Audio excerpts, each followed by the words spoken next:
Hello mga beshies! For today's video, tara, mag-meal prep naman tayo.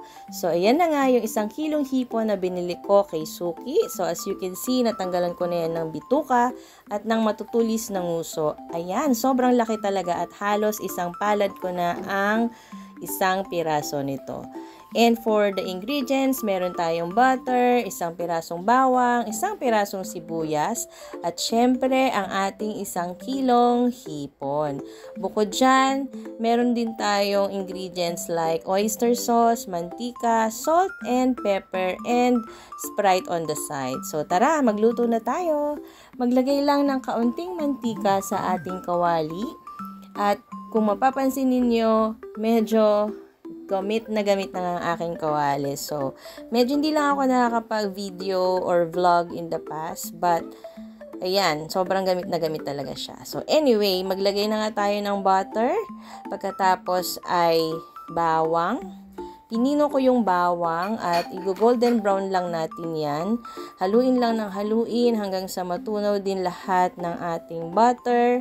Pagkatapos nyan ay ilalagay na natin ang ating sibuyas. So, ika-caramelize lang natin yung ating sibuyas.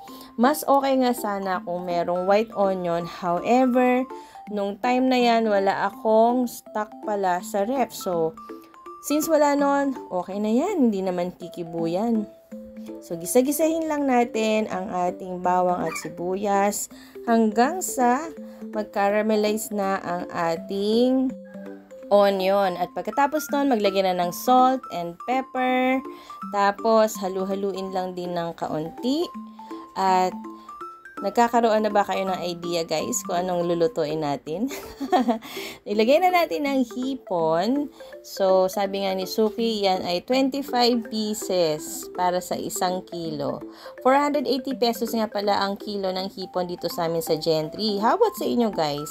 Comment down below please kung magkano ang kilo ng hipon sa lugar ninyo. At ayan na nga, halu-haluin natin ang ating hipon hanggang sila ay mahilo. Hindi, joke lang. So, basta haluin nyo lang ng haluin hanggang sa magkulay orange na siya. Huwag natin i-overcook kasi ang tendency kapag overcook ang hipon ay mahirap siyang balatan kasi dumidikit talaga yung balat nito sa laman at ayaw natin yon. So, ang gusto lang natin ay yung tamang luto lang ng hipon. Pagkatapos niyan, ilagay na nga natin ang Sprite. So, hindi ko lahat inilagay ang isang maliit na bote. So, tansyameter lang ang aking ginagawa. But, depende pa rin sa panlasa ninyo ang dami na ilalagay ninyo. For me, okay na yan for now. And, halu-haluin lang din. Pero wag naman sa madudurog yung tamang halo lang. Pwede nyo rin niyang lagyan ng oyster sauce. And yung dami ay depende rin sa panlasa ninyo. So, ayan. Pagkatapos niyan ay pwede nyo rin yan takpan hanggang sa kumulo. And antayin na lang natin siya na maging orange. After matanggal ang takip, yan na nga ang itsura at tara, mag-plating na nga tayo. So, ayan.